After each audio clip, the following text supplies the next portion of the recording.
431 वर्षाची परंपरा असलेली कौंडण्यपूरची पालखी पंढरपूरकडे रवाना।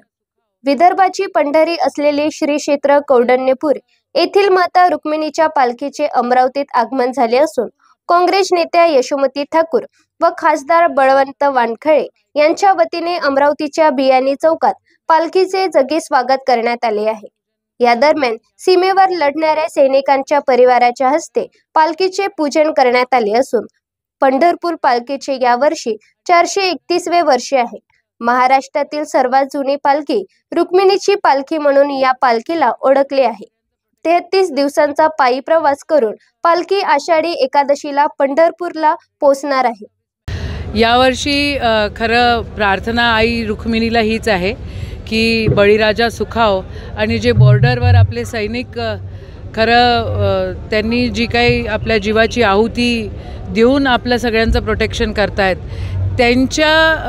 त्यांच्या बायका त्यांच्या घरातल्या जे मंडळी काही एक्स सर्व्हिसमॅन ते आई रुक्मिणीच्या पालखीचं पूजन या ठिकाणी यावर्षी करणार आहे। स्वामी राम राजेश्वर महाराज देखील या ठिकाणी आहे आणि शेतकरी बांधव दरवर्षी असतात तर ते आहेतच, पण यावर्षीचं पूजन त्यांच्या हस्ते आहे आणि आईला हीच प्रार्थना आहे की आपला देश सुरक्षित राहो, या ठिकाणी शेतकऱ्यांचं भलं हो आणि कोणी जातीभेदाचं राजकारण न करता हे देशाचा एकोपा राहो।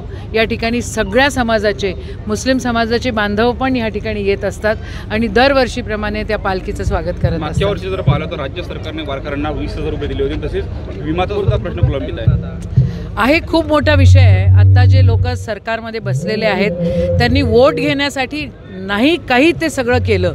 मला बघा एक गोष्ट, आज वारकरी चालले आहेत, आज महाराष्ट्राच्या कानाकोपऱ्यातून पालख्या चालल्या आहेत। मागच्या वर्षी प्रत्येक पालखीला 20,000 रुपये दिले आणि आज बेशरमासारखे ते हे पैसे नाही देत म्हणतायत। असं कसं चालेल? वारकऱ्यांचा खरं बिमा पण काढला गेला पाहिजे, लाईफ इन्शुरन्स पण त्यांचा काढला गेला पाहिजे, कारण खूप ॲक्सिडेंट्समध्ये रस्त्याने जात असतात त्यांची काळजी घेतली पाहिजे आणि त्यांच्यासाठी हे नियम सातत्यानं लागू झाले पाहिजे। प्रत्येक जिथून पालखी जाते तिथल्या कलेक्टर ऑफिसने देखील एक ॲम्ब्युलन्स, एक पाण्याची टाकी, ह्या सगळ्या गोष्टी पण तिथं उपलब्ध करून दिल्या पाहिजे। पण हे जे सरकार आहे हे फक्त मतांसाठी राजकारण करतं आणि आता इलेक्शन नाही आहेत म्हणून हे लोक देणार नाही, असं चालणार नाही। आम्ही आमचे हक्काचे पैसे वारकऱ्यांना तो अधिकार दिल्याशिवाय आम्हीही शांत बसणार नाही।